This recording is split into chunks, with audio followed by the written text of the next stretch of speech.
Ladies and gentlemen, podcasting since 2005. You're listening to Gamertag Radio. With your hosts, podcaster Hall of Famer Danny Pena, the always opinionated Paris Lilly, and from outside of the norm, Peter Toledo. This is Gamertag Radio.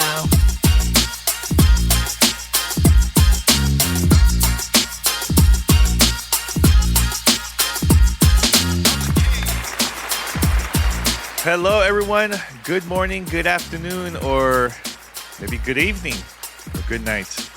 What's up, everyone? This is Danny Pena, and joining me also for this episode, we have Peter. What's going on, man?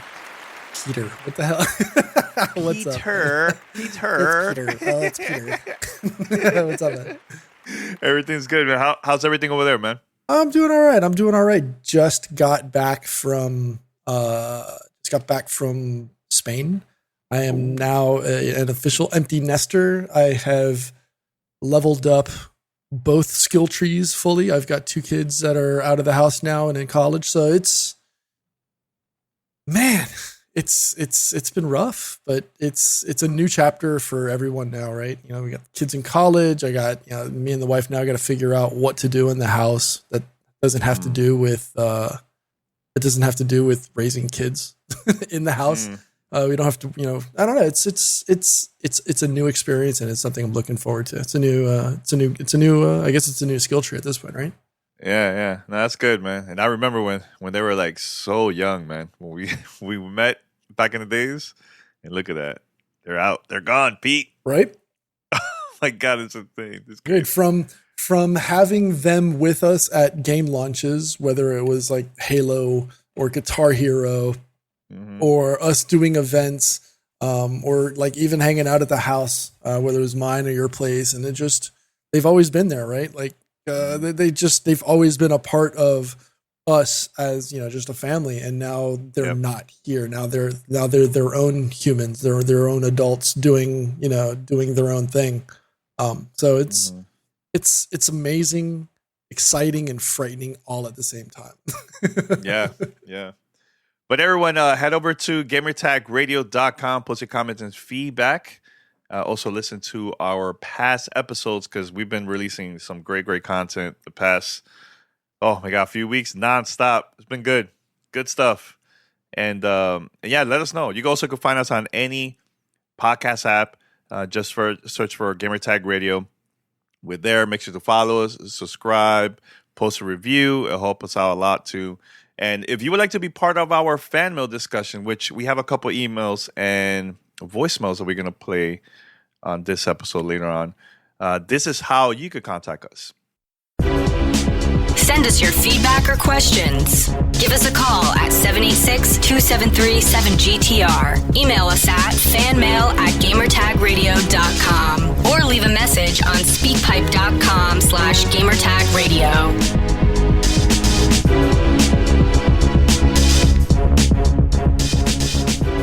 By the way, so there was a major backlash a couple days ago, which I thought it was going to stay like this. I was not expecting for PlayStation to make any changes. So the backlash, for those who don't know, is that Horizon Forbidden West is coming out, right? So if you have a PlayStation 4 to upgrade to the PlayStation 5 version, you needed to pay I think $70. You need to pay around that amount to get that version, and then you could upgrade it to the new version, right, for the PS5 next gen console. So people were really mad because when this was announced, people were like, "Wait a minute! I thought you said that upgrading was going to be free. What happened?" So I know there was articles with that was posted by Forbes and other media outlets, and people were like, "Hey, this is not cool, man! Like, people are not happy about it, especially the fans, PlayStation fans were not happy about it at all." So Jim Ryan just posted an announcement, I believe a couple days ago, that now you could upgrade this totally for free. And now what's going to happen from any first-party titles from PlayStation from here on is that to upgrade it, you just have to pay only $10, which is, I think, is great, a great move. And honestly, I was not expecting for Sony to make that change at all. I was like, yo, this is going to do it. They're not going to change at all. But it's great to see this change from them and for the team. What do you think about that, Pete? When you heard about the news? Honestly, I think it's a fair change of pace or change of direction for them, considering the amount of backlash that they got from fans around the world. Rightfully so, in my personal opinion. I know as PS5 owners, at the end of the day, all of us have, our love for our specific platform. Sometimes some people may take it too far, and I don't want to delve into that. I think we've already I think we've kicked that dead horse plenty of times.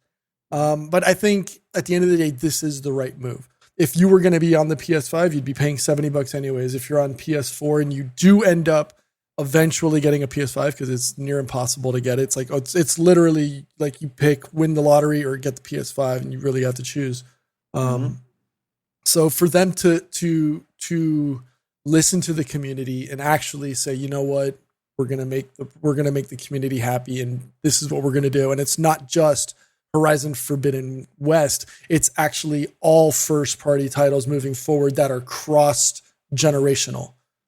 So whether it be God of War or what have you, if it's cross generational for 4 and 5, it's a $10 upgrade to allow them to play it. So I think it's a really smart move by them to actually turn around and say, you know what, maybe we made a faux pas or a mistake, and we're going to go ahead and give you guys the opportunity to do it. I think it's a smart move. No, it is. And it is. Here's the thing. It is important to be vocal and say the things that you don't like, say the right way, you know what I'm saying? Give feedback for these brands out there that are making changes. Because look, Pete, we were very vocal about Xbox. Remember during the Xbox One days? Absolutely. Before it launched and even after it launched, we were super vocal about it, man. And look, they made changes, and look how it is Xbox in 2021. Yep.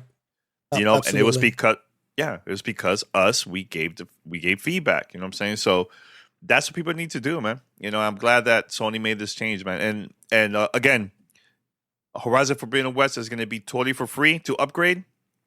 And like you said, Pete, everything else $10, not totally free to upgrade. No. Upgrade. Horizon Forbidden West is going to be free. Everything else is going to be $10 and up. From now on, it's going to be $10. Look it up. You're right. Yeah. It's all good.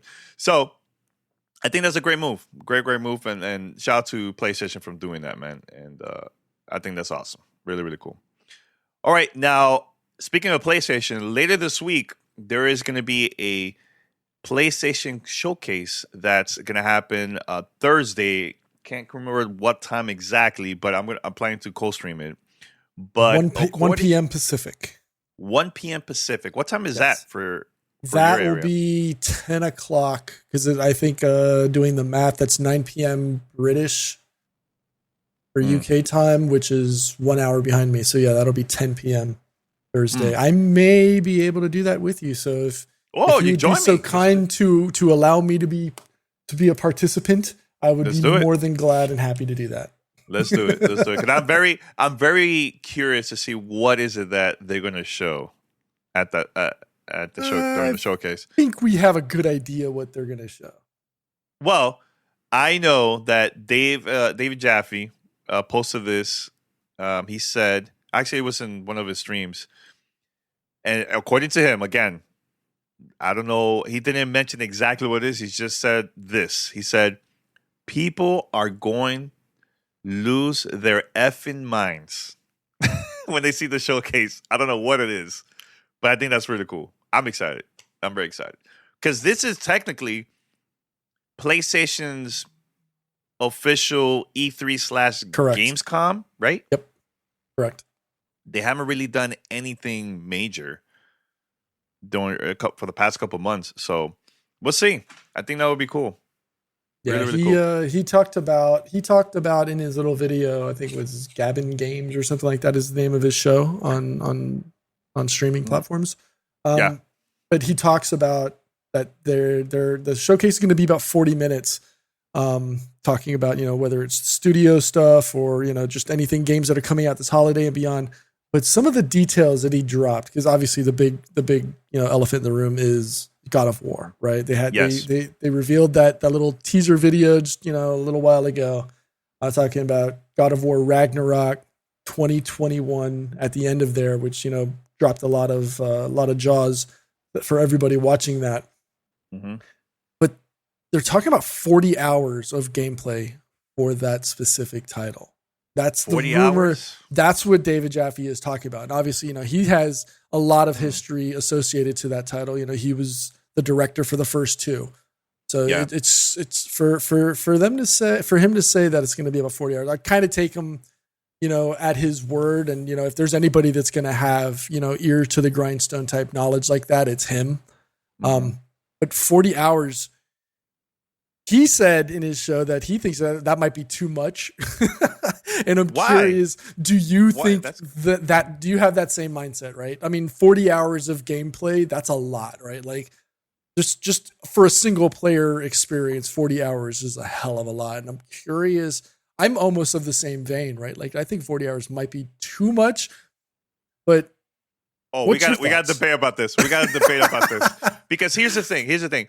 I don't mind at all if a game is 40 hours long or 10 hours long or what. The most important to me is it fun?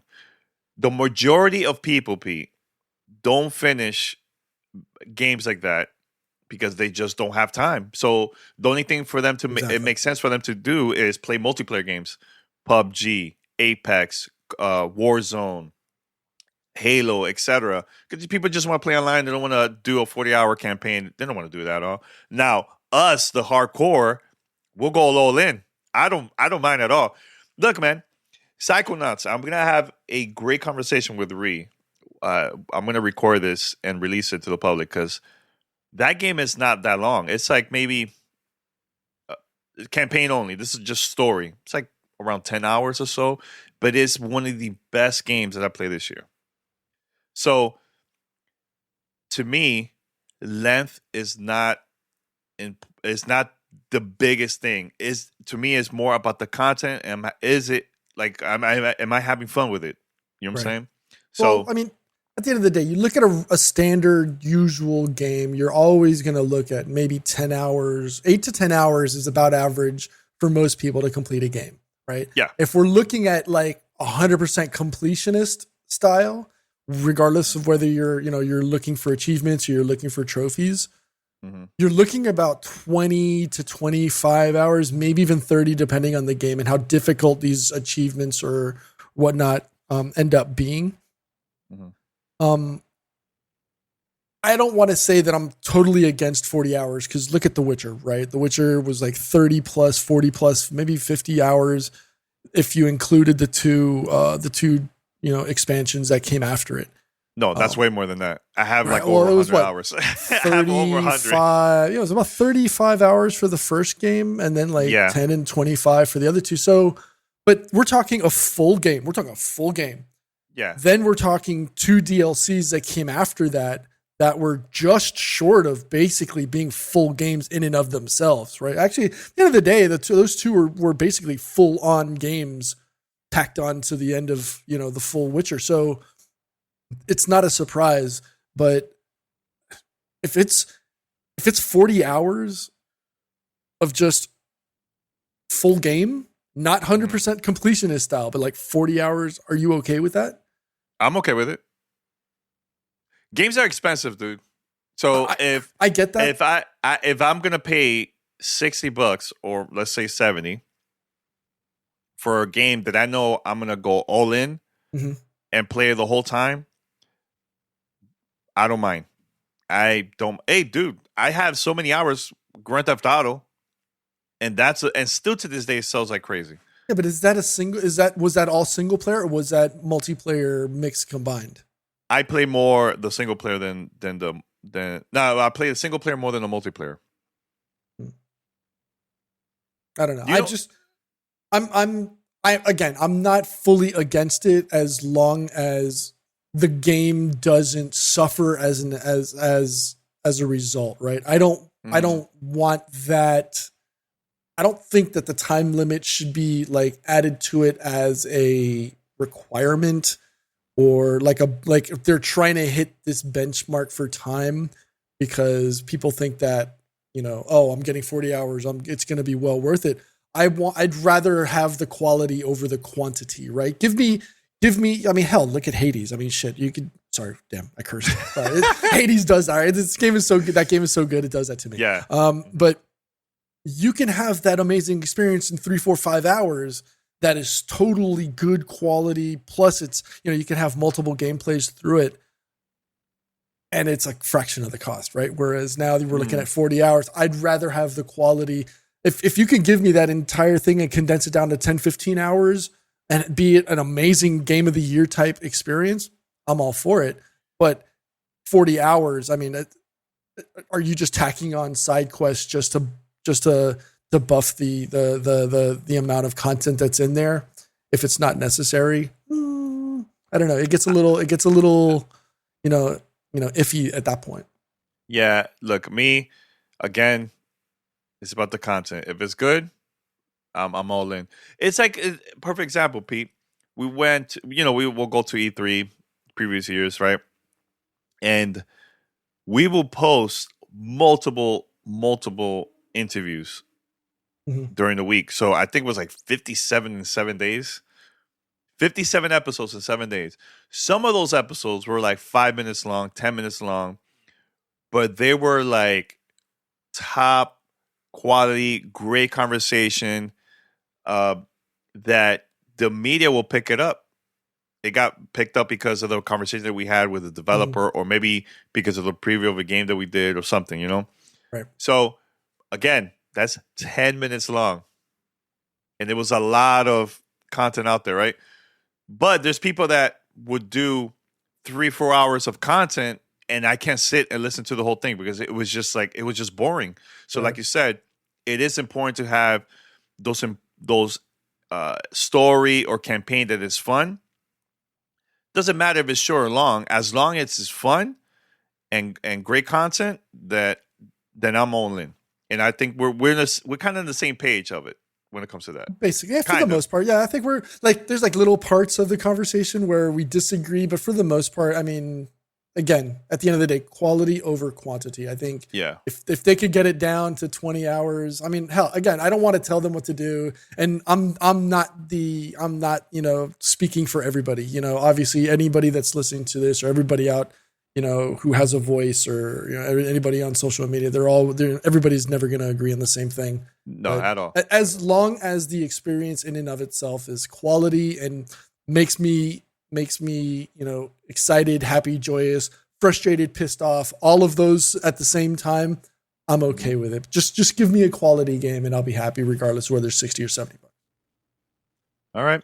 So let's go to the next topic. Pete, before we go to the one that you really want to talk about, because I think this is an important one, I want to ask you this because we're huge Dead Space fans. Huge. I played the iPad version that a lot of people never really played it.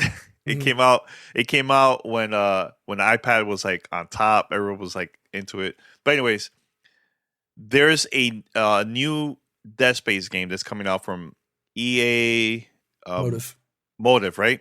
EA Motive is working on it. They showed first look of very early development of the game. Shout out to Jackie and also Khalif from Spawn on Me. They hosted the stream. It was a lot of fun watching it, man. And they had the team there talking about the game. They show a couple of the graphics comparing to like the first game and the new one. I was very impressed with the stuff that they showed. And I'm very, very excited to play it. How about you, because I know you weren't here when I did the cold stream. I know you were out, but I need to hear your thoughts because you were there even before the game came out. And for those who don't know, Pete went to the event August of 2008, and the game came out October of 2008. Yep, 13 years ago. Yeah, 13 years ago. And Pete went to the event, got to meet the team, the original team that worked on the game. And also they had a community event. They got to I think watch like scary movies, a couple movies there, right? I think it was like two or so. But it was great. Yeah, it was something like that. It was Sunshine, and I forget. I think I forgot the other one. But the days of developer events, right? And community events. But I mean, at the end of the day, for me, watching this developer live stream with Jackie and Khalif, shout out to them again. It was great to see the pure joy and excitement from the developers, talking about, whether it was, how they were focusing and making sure that, the weaponry was spot on, and ensuring that they focused on like accuracy and precision. Because, obviously everybody that's played Dead Space or has followed the game itself, that is one of the key things, and one of the more important things in how you play the game was which weapon you brought into each encounter. When you went to the workbench and you built up your plasma cutter, you built up any of the other weapons, and how you use those into in the pace of the game. Mm-hmm. And to see that they wanted to make sure that they stayed true to the overall essence of the original title from Visceral and so on. So it was great to see that. Excuse me. It was great to see that the game in and of itself, still super early, but to see that they're focusing on the core essence and mechanics of the original Dead Space. They didn't want to just do this just to do it. The game and systems have evolved since the original launch 13 years ago, right? And this was a game that was so popular that it actually changed the way developers made horror games, because it was so important to the actual genre.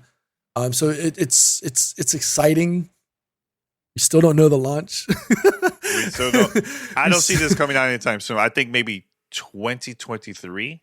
Yeah, 24? At least 23. Hopefully, again, I want them to take their time.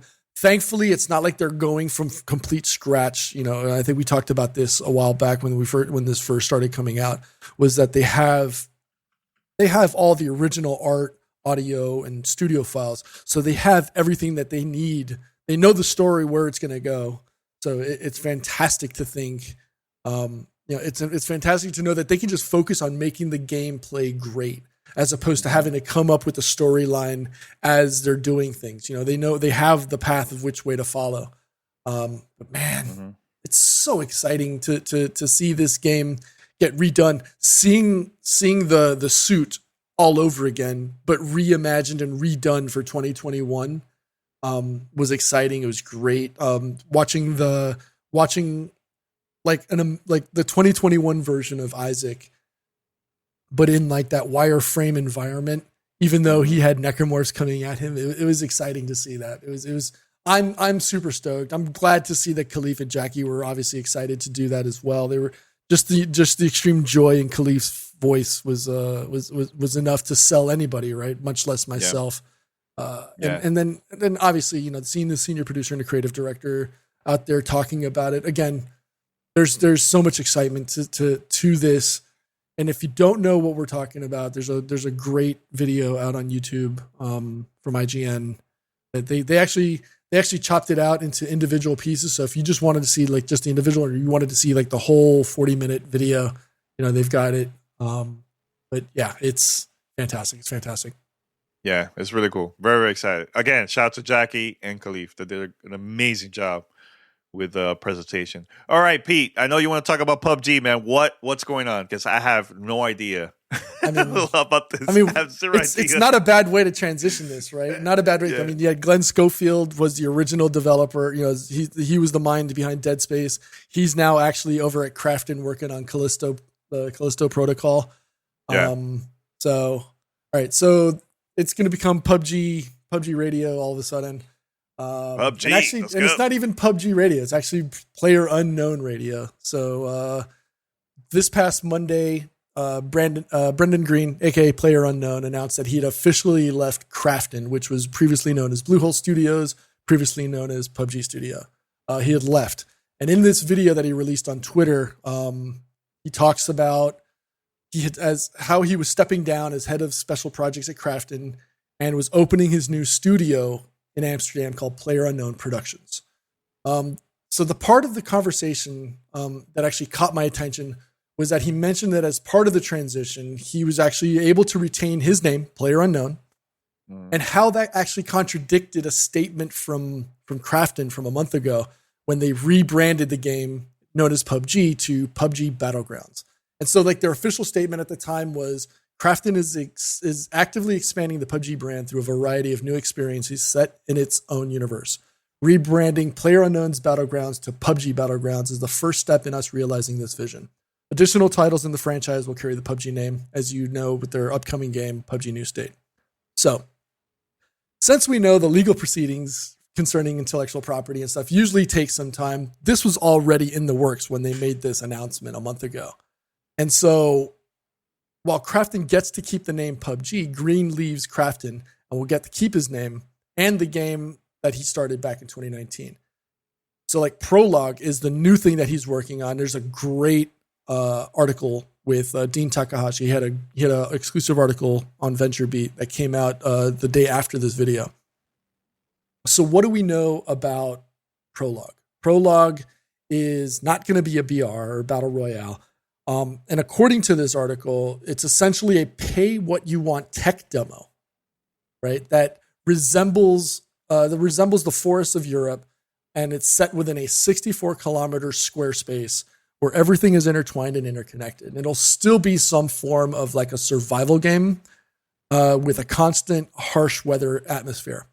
And Brendan Greene uses Red Dead, no, it's not Dead Space. We just talked about Dead Space. He uses Red Dead Redemption as an example and says, if you kill all the bears in a region in this game, you go away and you come back to the same region, all the bears have come back. What he wants to do is he wants to have a meaningful life in the world.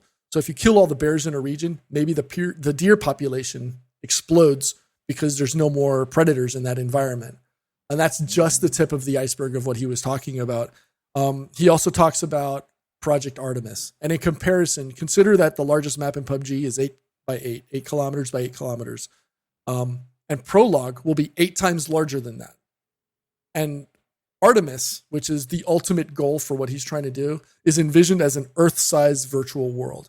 And I actually had to look this up.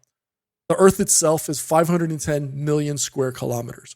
So think of a game like PUBG. You jump in the glider or you jump in a car, and you can traverse an 8x8 world in a matter of minutes. In this game, it would force you to traverse that amount of space in a matter of days. You can't just go over 64 kilometers in a few minutes. You would actually have to take time. It'd be real time. And so here's the other crazy part about this. It's not just, something that's possible. Prologue, all right, let me go back. That's where things get interesting because Prologue isn't really possible.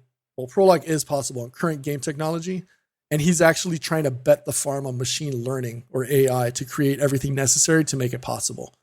But what he's also talking about is a procedurally generated realistic world within what he called a neural network artificial intelligence. So on the internet, when you start getting into the real, the nuts and bolts and the tech, there's been talk of what's known as the metaverse, which is essentially Ready Player One, or most recently Free Guy. I don't know if you've seen that in the movies, yes. Which is a universe of virtual worlds that are all connected to one another. And the only way that he's been able to see that makes it possible is by building a new engine from scratch called the Entity Component System. And the reason he's doing this is because there's nothing commercially available that he could actually use to do this. So he's taken it upon himself to him and his team to be able to start building this new engine to make it possible. And so what else is that it seems that Greene himself, he's evolving into something that's he's not just looking into the future of video games and entertainment, but he's looking into the future of the internet. He's looking for blockchain developers, and he's tapping into using NFTs. I don't know if you're familiar with what NFTs are, but he's looking for ways to drive blockchain to enable players to make money while playing, which is a totally different narrative from today's, video game experience, right? We as consumers and players, we don't actually own the games we play. We just own a license. But by leveraging NFTs, what Greene wants to do is he wants to have players have ownership of their created players, achievements, and skins and experiences in the game. I've used Player IGN as a source for some of the data that I've talked about in previous things regarding to PUBG, as well as in this article. And so he explains it like this. Blockchains are essentially a ledger of events instead of money. So if a player slays a boss in the game with a particular sword, that sword can be passed on to other players, eventually gaining worth or value. And eventually, as the sword is used more and more and more, it becomes more valuable. And then at that point, you can actually start selling it, because this is one big world that's totally connected. It's wild what Brendan Greene is trying to do. He's essentially flipping video game technology on its head and trying to take it to the ultimate next level, because he's not, like I said earlier, he's not just trying to create the next new video game. It seems like he's trying to create a new internet connected video game where everybody plays in the same world or experience. So I kind of went all over the place there. No, that's really, it's very interesting. I was going to ask you a question about that. I wanted to see what are your thoughts on what you've heard or read or what I just talked about. That is wild. And I think here's the thing that I'm a little bit worried. Hyping it so much, overhyping it. People are going to get excited. And what happens if it's not exactly how it is once it comes out? And my question I was going to ask you, Pete, is it smart to talk about this early about his plans? Do you think that was smart for him to do that? I think he should. In a sense, I do, because what he's essentially doing is this tech demo, like I said, is actually what he said is it's a pay what you want tech demo. So you can invest $1, $5, $10, $15, whatever you think personally will help. He hasn't completely separated himself from Krafton, because they are an investor in this PlayerUnknown Productions company to create this tech and experience world. But I think because he wants to make sure that gamers get the ultimate value out of this prologue tech demo is going to prove what is possible. So he's not just doing, a set game where you have a 64 by 64 world, and every time you go through that planet, it's the exact same experience. It's always going to be a procedurally generated. Think of it as, No Man's Sky and Star Citizen. That type of universe of gameplay where you go to a place and it's going to be a brand new experience every time you play the game. So it's not like you've ever been to this. So one of the big things, whether it's Halo or Call of Duty or PUBG or Fortnite, the planet or the place that you play is always the exact same environment. It doesn't matter if you've played it 1 time, 10 times, or 100 times. That playing field is always exactly the same.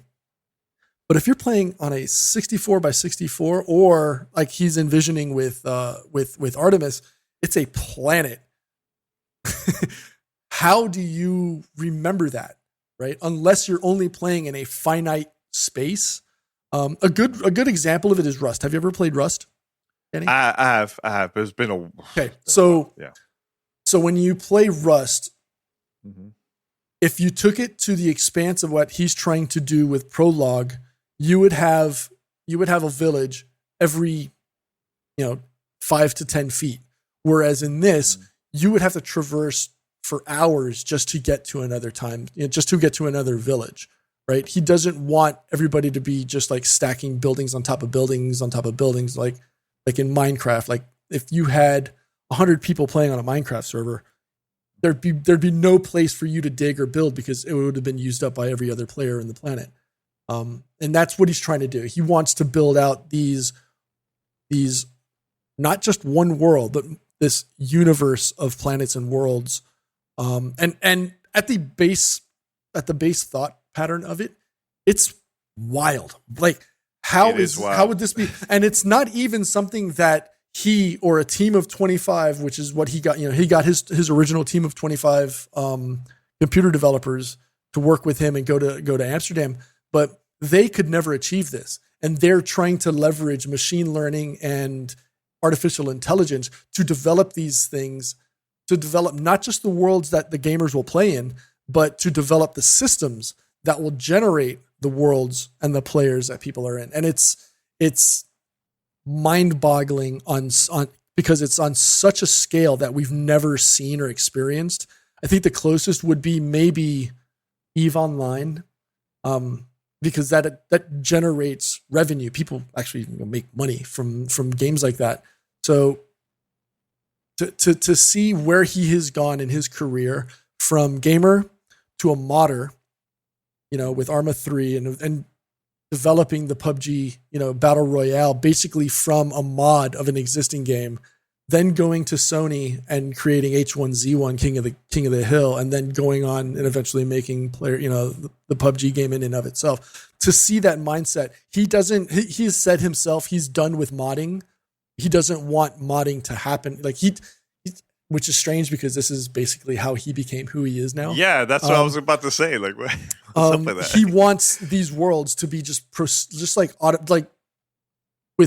doesn't want the developers to develop. He wants it to just be generated automatically by a computer AI so that people can get back to playing the game. It's great, but it's scary at the same time because we've seen the way gamers can get involved into games, like we've seen with StarCraft and stuff like that, how people just get so involved into a universe that they stop living their personal life and stop eating, drinking food, going to the bathroom. And, unfortunately, we've seen bad things happen. But I can see how things like this, not just from a PC, but from like a VR experience as well, could be pretty wild. You're listening to Gamertag Radio.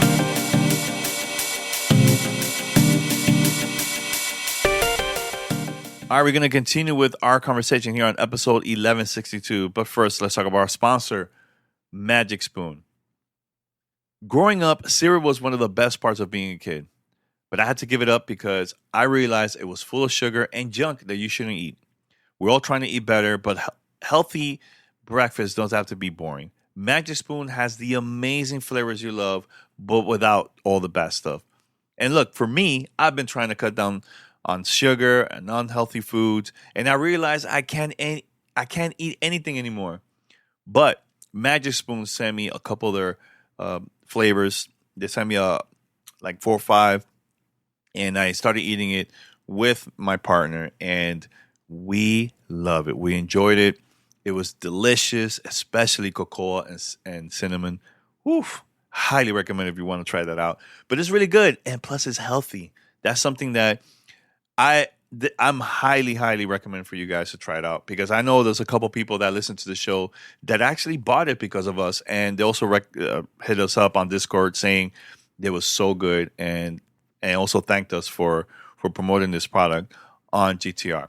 But for those that don't know, Magic Spoon has 0 grams of sugar, 13 grams of protein, and only 4 net grams of carbs in each serving, plus only 140 calories a serving.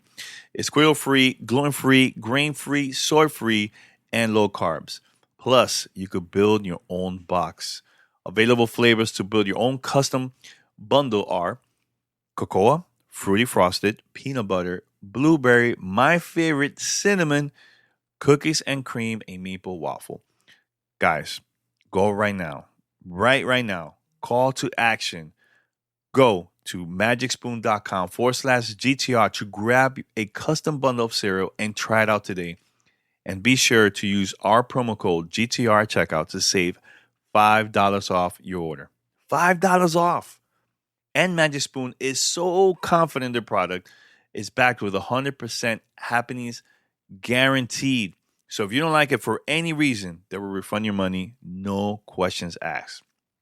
Plus, GTR listeners, if you purchase this, let us know on Discord, let us know on social media, because I'm very, very proud of talking about this product on GTR. So remember, get your next delicious bowl of guilt-free cereal at magicspoon.com/GTR and use promo code GTR to save $5 off. Thank you to Magic Spoon for sponsoring this episode of Gamertag Radio. This is Gamertag Radio. Voicemail at 786-2737-GTR.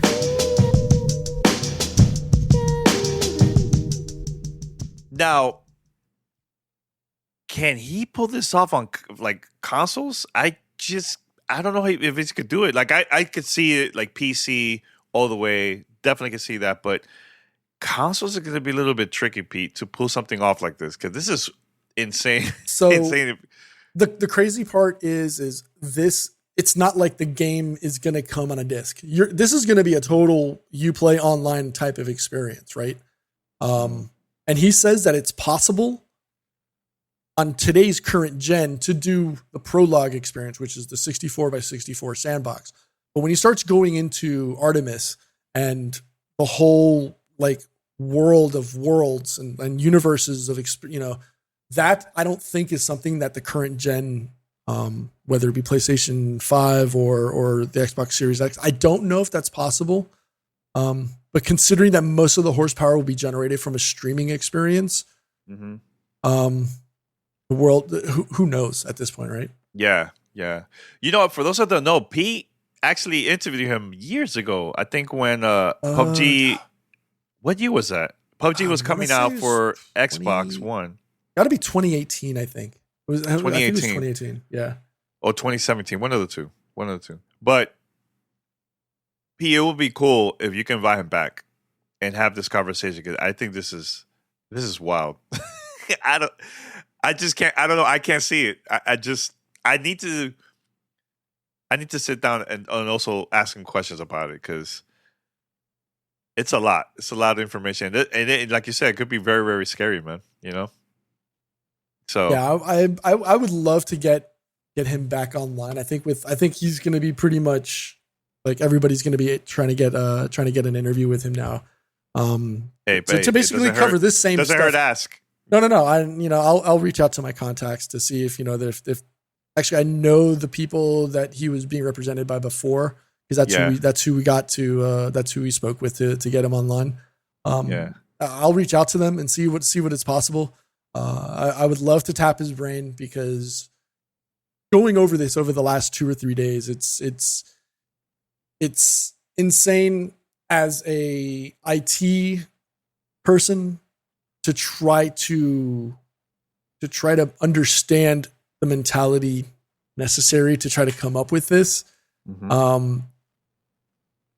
I want to ask those questions like, how did he get to this level of where he wants to go? Like, what clicked? Like, what happened in his life? And I think part of it was, and this was part of the separation from Crafton, was he was being held hostage almost in a sense, not in a hostile way, but just he wasn't able to do what he wanted to do with the title. Mm-hmm. And I think that's why he went and moved out to this director of special projects to try to work on Prologue with the help of Crafton.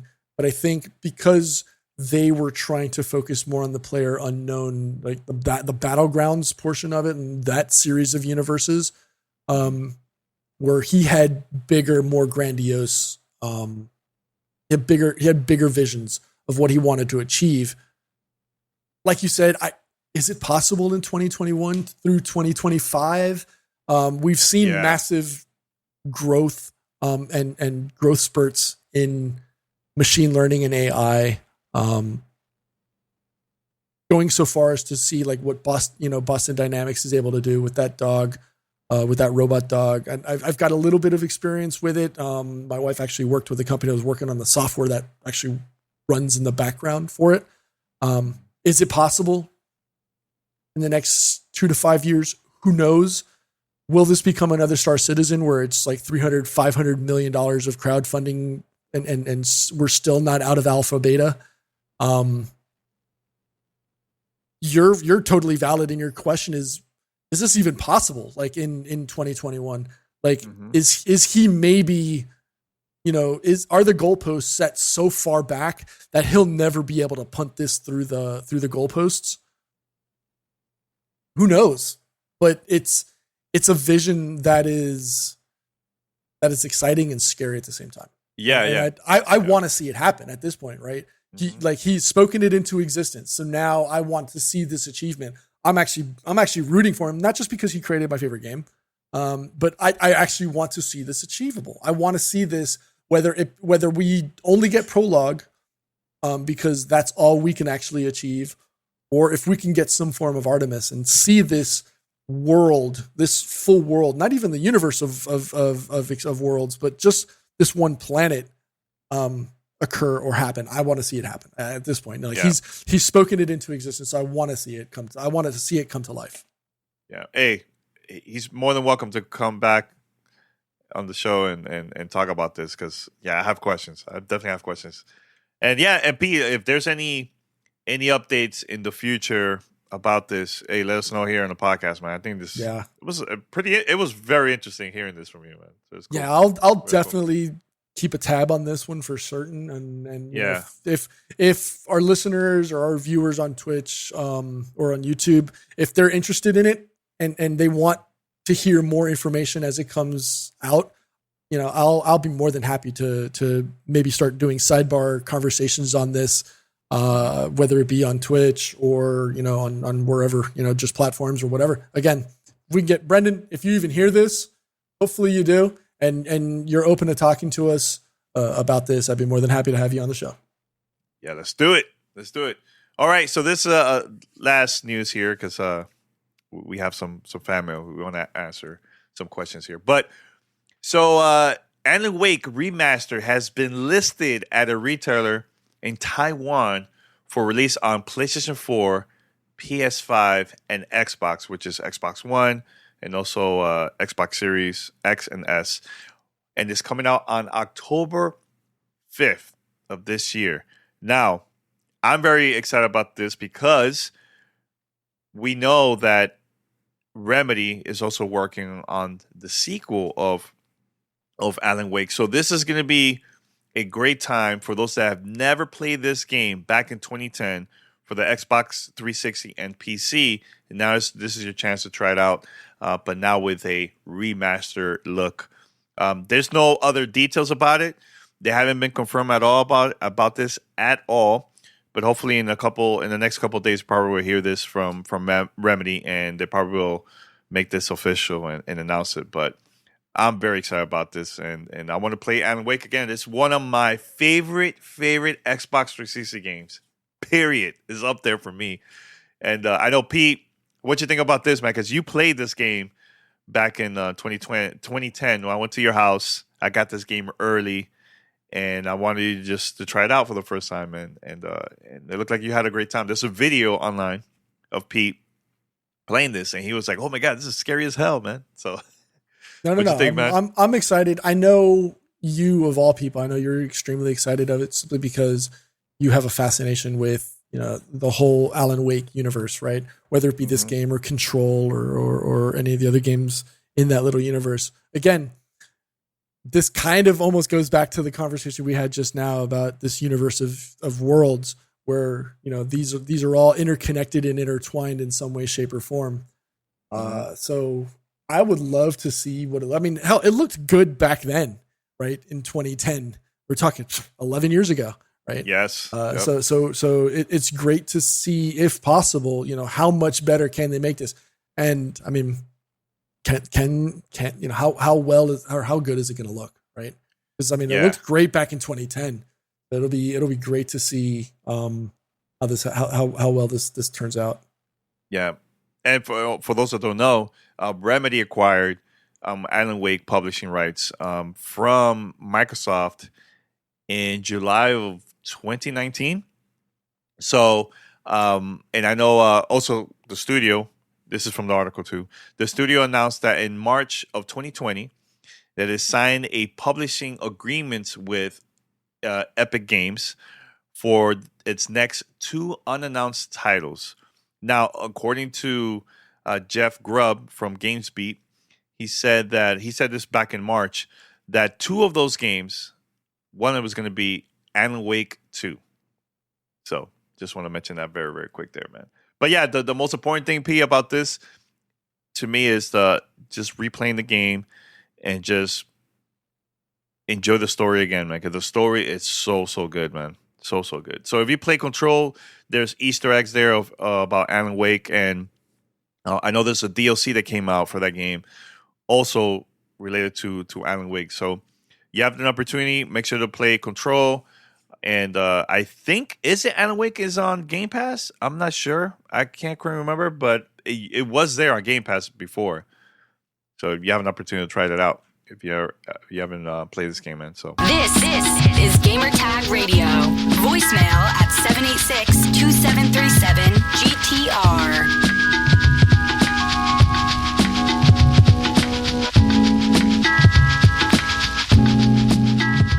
This episode is sponsored by Namecheap, and they're offering all Gamertag Radio listeners an exclusive deal. You can get a .live domain name today for just $1.99. .live is the perfect domain and brand name for gamers, live streamers, and esports players. Seamlessly redirect your live streams to Twitch, YouTube, Instagram, or any other streaming platform. You can promote your .live domain name in your bio, social posts, live shoutouts, and stream chats, and grow your fan base today. But if .live is not for you, Namecheap's got another offer for anyone who's thinking about starting a website. All GTR listeners can get 30% off any non-premium domain name, including .com and other popular extensions. To access either of the deals, go to Namecheap.com, select any non-premium domain name, and select or enter the code GTR in the promo box at checkout. So if you're curious about Namecheap, they're the world's second largest domain registrar and a top service provider for everything you need to launch amazing websites. They've also been an industry leader for more than 20 years, and their mission is to make the internet accessible and affordable for everyone. So get your .live domain for only $1.99, plus 30% off any other non-premium domain name for its first year of registration. Please note, the offer cannot be combined with any other existing sales, but can override any current sale if its discount is less than 30%.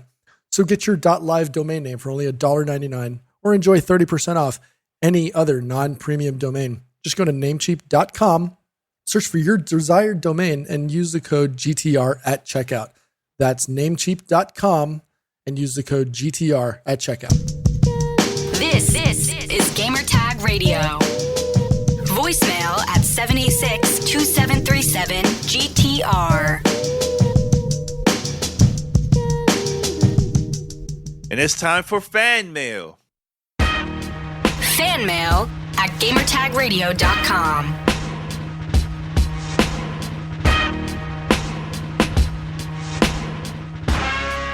All right, we have 2 questions here, so I'm gonna play the first one, and we'll go from there. Let's do it.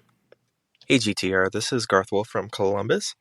I just wanted to get your thoughts on something I was thinking about. So, you look at Nintendo, you see Doug Bowser, Shigeru Miyamoto, Masahiro Sakurai, like lots of well-known figures for them. Xbox, Phil Spencer, Major Nelson. Sony, I'm looking at them and I see the previous people that were leading the company, Sean Layden and Jack Tretton, but who is there now? Like, I looked it up and I saw Jim Ryan as the current head of Sony's entertainment division, and I've never heard that name before. And it's just kind of weird to me that now when I look at Sony, I don't really have a figurehead I'm thinking of right away, which brings me to the question of, do you think it's important for a major gaming company like Sony to have a PR figurehead? Like someone who can come out on stage and address and everyone knows right away who that is? Or do you think that's not important at all? Because, I don't know, it's just kind of weird to me to think that Sony's become just more, like, you see Sony and you see the face of the corporation as a whole and you don't see the face of a person. Anyway, I just wanted to get your thoughts on that, and keep doing what you do. I love you guys. All right, well, thanks, man, and we love you too, man. Thank you for sending us a voice message here for fan mail. Pete, what you think about that, man? Because for me, as a fan of gaming, we, back in the days, let's go back in like in the 80s and 90s, we were just focused on just the brand and just playing the games, and that's it, right? It changed around late 90s. I think the first experience of some like a figure in gaming like this was that I remember was I think it was during the Super Nintendo. Once we started getting to see the developers of different games from the first part of Nintendo, and then Sega with Sega Dreamcast, especially Peter Moore, he was very out there promoting the Sega Dreamcast. It came out 99 of 99, and then let's continue with Xbox with their team. They were very engaged with the audience, the consumer. Now with PlayStation, especially during the PlayStation 4 days, dude, everybody knew all the people that were there, the faces of the company, right? But now having Jim Ryan, I feel like is kind of feels like the Don Matrick, like that type of vibe when Don Matrick took over Xbox during the Xbox 360 days, late Xbox 360, and not because of the console. I'm talking about more of interacting with the fans. He was not doing that at all during that time. Phil Spencer made huge changes over there, and he's always interacting with fans, you know. And even the people that were involved with PlayStation during the PlayStation 4 days, they were always interacting with the fans. You know what I'm saying? So that's my opinion. I just feel that I think it is important to interact with your fans, man, in my opinion. But what about you, Pete? You agree? Disagree? I think the comparison to Don Matrick is a little. I think that's off. I think that might be the wrong way to phrase it because really Don Matrick's history, at Xbox was maybe less than stellar. I think I'm trying to say this in the right way without ruffling feathers. I don't, because you know that's just not the way that we do things. No. I think at the end of the day, I mean, he mentioned, you know, Sakurai, Bowser, Miyamoto. You forgot Reggie. Oh, Reggie Fils-Aimé, yeah. Shout out to him. Yeah, you know, he talks about Phil and Major Nelson, but you know, you forget other people like Aaron and Jeff at Xbox who may not hold those same titles or roles, but are just as important as major cogs, right? In the world of Xbox. You know, he asked, you know, who is Jim Ryan? You know, he technically took over in 2019. He essentially swapped roles with John Cadera, I think. He was the vice president, became the president. John Cadera is still there. He's now just the vice president. You forget we had Andrew House as president and CEO. He replaced Kaz Hirai, who replaced Kutaragi. You know, but I think at the end of the day, because you know he mentioned Sean and Sean Layden and Jack Trenton, they basically, you know, Sony essentially just merged all those same roles together, essentially just to reduce the major headcount, you know, of different heads. You know, Jack succeeded Kaz Hirai, you know, and launched the original PlayStation, right? So, you know, they were all different heads. I think Sean was the chairman of SIE, Sony Interactive Entertainment.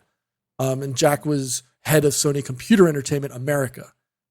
So they had, you know, basically the same role, but at different departments or divisions within Sony. And so essentially what happened is, I think with it started just at or around when Andrew House took over, which was 2011 to 2017, I think. They basically folded all of those roles into one head of, you know, basically essentially, you know, Sony Interactive Entertainment, SIE. It's, again, going back to what you said, comparing him to Don Matrick, because he was probably the least favorite of all of, you know, the heads of Xbox, you know, over the history. Do we need a face? Do we need a major face or pure head? I mean, hell, they had what was his name? The actor who wasn't even associated. He was basically yes. He was hilarious though. He was basically Ben Kingsley from and the Mandarin. Yeah, what is his name? Iron Man 3. I can't remember his name. He's done other commercials too, and I think he got sued years ago because he did a commercial. I have to look this up. But it had some. I think it was Nintendo in Kevin there Butler. too. I don't know. Kevin Butler. Yeah, I remember. So but that was fake. I was not a legit. He was fake. He was basically the Mandarin from Iron Man 3, right? He was the fake figurehead of the Ten Rings organization to tie it all back into what we were talking about offline. That is. But Kevin Butler. But at the end of the day, do we need a recognizable figurehead for Sony, a la Sean Layden or Jack Tretton? I mean, Jack Tretton, if anything, maybe didn't come off as the most approachable, whereas Sean Layden came off as more approachable online or actually in person. I think we met him walking out of E3 a few years ago, three of us. So, do they need to be approachable? Absolutely. Do they need to be a major figurehead or PR person? Maybe not. If we didn't have Phil, Aaron, Jeff, Major Nelson, we're all holding those roles at one point in time anyways. But I think because of their individual cachets or their ability to speak to people, makes them, more endearing to us. Did we ever really talk to Miyamoto or Sakurai? No, we never spoken to them at all. No, I'm not saying us personally. I'm just saying in general. We now maybe see Bowser, on stage and stuff like that. And obviously we saw Reggie all the time. But like if you thought Nintendo, Miyamoto and Reggie were probably the first people you think of, right? But they weren't the absolute heads of those individual divisions or departments. But I mean, at the end of the day, I think it goes back to the quality of the games at the end of the day that's going to determine how popular or how well those individual, component, whether it's a platform or a game, is going to sell. And to answer your question, do they need one? I don't think so. I think that's what PR and communications in these major corporations, that's their job, that's their thing. And we're seeing it today where we have, we see these events from earlier, with EA, we had, Jackie and Ka. They're not associated with EA, but we have our very own, super personality in Paris who has essentially, I'm saying out on a limb now, he's becoming the face of Xbox. From doing, the last two showcases with them, and shout out to him for doing a fantastic job doing that. And I think game publishers or game industry, execs are starting to see the value in not needing an XCOM or executive committee type person, a C-suite or someone like that, having to be the face or the talking head for their individual platforms. They can leverage other people who are maybe more approachable or who are maybe better suited for that. I mean, I agree with you, Pete. A lot of things that you just said. I think now in 2021 has been different when it comes to that. Like, even I'm going to give you a perfect example for you, man. Huge Marvel fan, right? Kevin Feige. He's always doing interviews, interacting like with creators too and media. Imagine there's no Kevin Feige. Is that a good thing? If he's not out there doing those interviews and stuff like that to promote Marvel? Because I think I'm talking about more of entertainment in general. We've been seeing the changes, like even Steve Jobs back in the days, like the face of the company. You get what I'm saying with Apple? I think we definitely do need that, man. You know what I'm saying? So that's why I brought that up. Now, when I said about Don Matrick, I'm not the only one that mentioned that. I know plenty of people that are huge PlayStation fans that are not happy with Jim Ryan, and they also mentioned the same exact thing. They will compare him to Don. You know what I'm saying? So that's why I brought that up. But now, do they have to do it? They don't. PlayStation don't have to get like a public figure like that and interact. They could just have their games. The consoles are selling like crazy, and they'll be fine. You know what I'm saying? But for me as a fan, I think it'll be cool to interact with people like that, higher ups like that. That's all. For me as a fan. Mm-hmm. Anything else? No. All right. Let's go with the next question here. By the way, Pete, before I play this second voicemail, check if we have like at least one more email, I guess, we could read on the show. So I'm going to play this voicemail right now. Number dos. What's up, Gamertag Radio? It's your boy here, Space Rat. I hope you're having a good day. Danny, Pete, and Paris. I have a question for you. It's a little fun one, a little bit wacky. But if you could have any AAA game turned into a 2D game, what game would you like to see, and who would you want it developed by? I just want to get your all's thoughts on that. It's something fun to throw out there. That's about it. I mean, thank you all. I hope you all keep doing what you're doing, keep killing it. All the content you all do, really appreciate it. I listen to it every night. Thank you all so much, and have a great day. So he says he listens to it every night. So that's 30 days, 31 days. So that's 31 episodes, right? Every month. Listen every night. No, shout to him. Shout to him. And thanks for the voice message, man. Wow. I think I will go with, I think Halo would be cool. Try a 2D. Halo. I think that would be awesome. In my opinion. What'd you think, Pete? In a 2D environment, would that be like a platformer? Or would it be more like a Hades type? No, think of it as like Ninja Gaiden style. Like that type of thing, but 2D like that. And but instead of you using knives, right, you'd be using your weapons shooting. Contra, like Contra. Cool. There you go. That'd be cool. That'd be cool. It'd be like, what was it, Robotron, like 2044 type situation? Yeah, that would be sick. That'd be cool. That'd be cool. Sick. That'd be cool. Yeah. Halo, but in like Robotron. Yeah, right. You just shoot everywhere. It'd be cool. That would be really. Wild. I'm thinking of another game that will make so much sense to release like that. Right, so here's mine. All right. Okay. All right. Think Assassin's Creed, but playable like Dead Cells or like Hades or like what was it, Carrion by Phobia. I like that one. Yeah. That's a good one. That'd be pretty dope. And I think they did like a Japanese style Assassin's Creed a while back. I'm fairly certain that they did. Yes, they did. It came out for the like, Xbox Feudal 360. Japan or something, like Feudal Japan or something like that. Was it 360 or Xbox One? I'm trying to remember. I think they've done that with the Assassin's Creed. I think they did. Thinking about it. Now, I would like to see something like on the 2D world, multiplayer. Hey, some Apex Legends, Pete. Apex Legends, 2D, almost 100 players. Big world. Oh, that would be sick. Yeah, it was Assassin's Creed Chronicles is what it was before. Chronicles, yep. That's the one.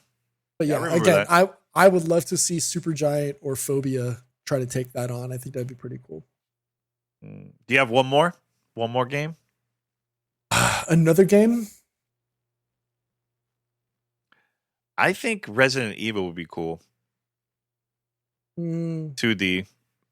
Grimy music, It would be cool to see Resident Evil, but like having like all the main characters in like a gauntlet style experience.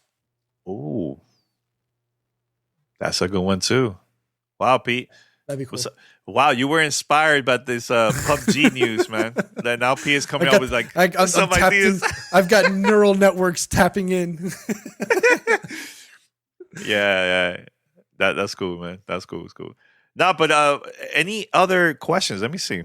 I think I'm gonna double check to see if there's any other questions from listeners. I don't know because I'm going through like the fan mail channel here in on the GTR Discord, and if you haven't been there, maybe you should.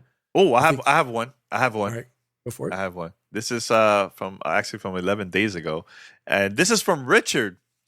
What is your favorite video game trailer? He said that he's from Patch Note on Twitter and Instagram, and I pop the stream a lot and try to catch your attention on Twitter. I just want to say how much I love listening to the show, and you inspire me to dive into gaming, media, and journalism.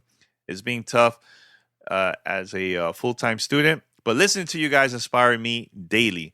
I'll be on the show one day. Watch. Hey, good luck, man. Hopefully, you never know. I would love to bring a new type of energy to the crew.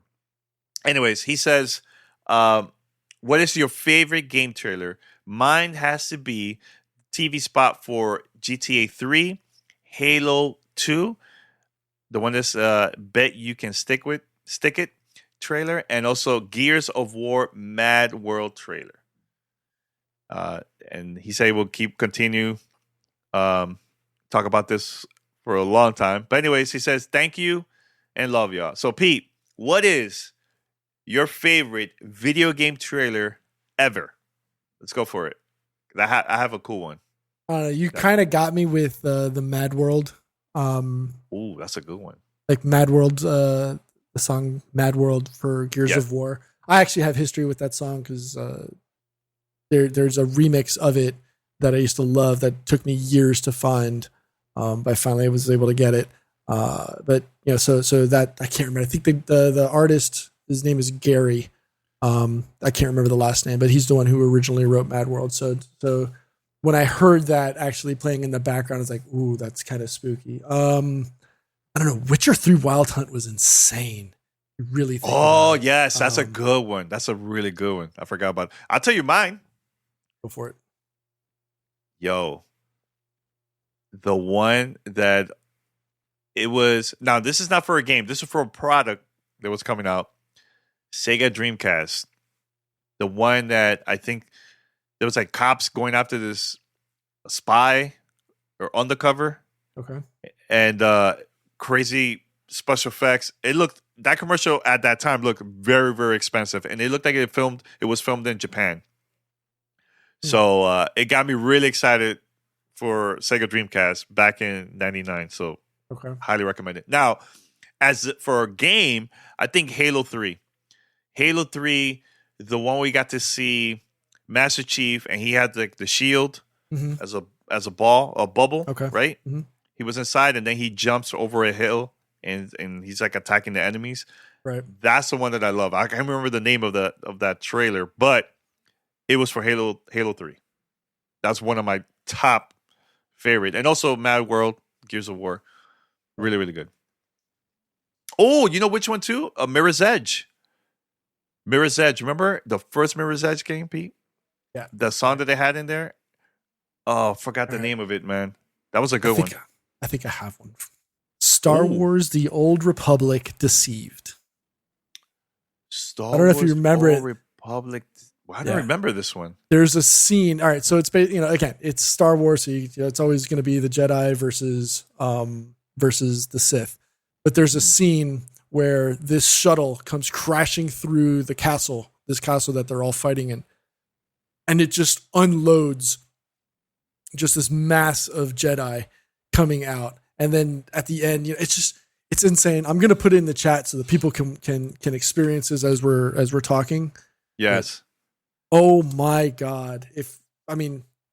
For me personally, it's still The Witcher, but Star Wars: The Old Republic. It's from like 2010. You watch it now and it's going to make you a fan of Star Wars all over again.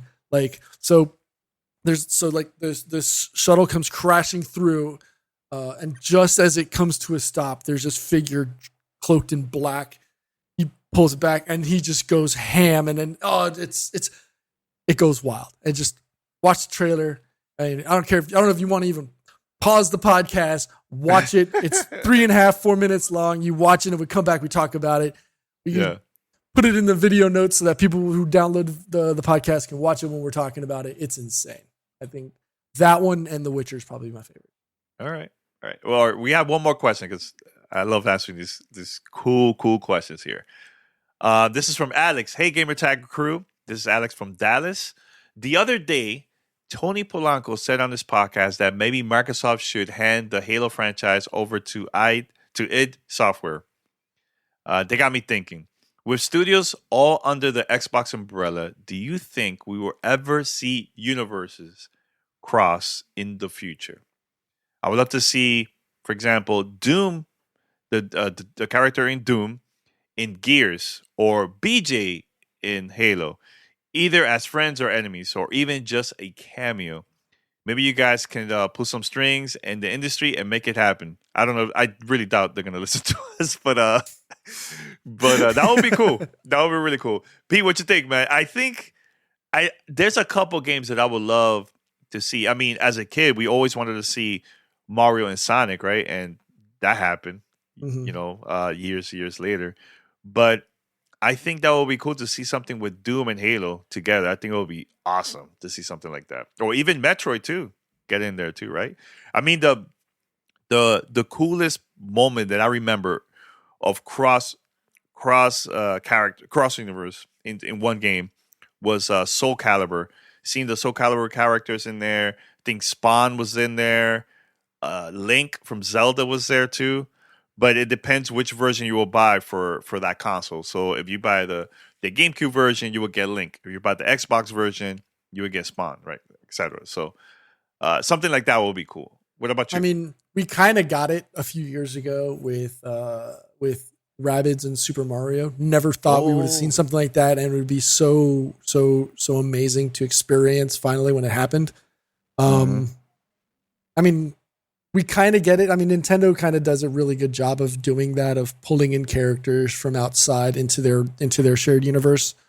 But I would love to maybe see and it's funny because I'm gonna use 2 games that I don't play.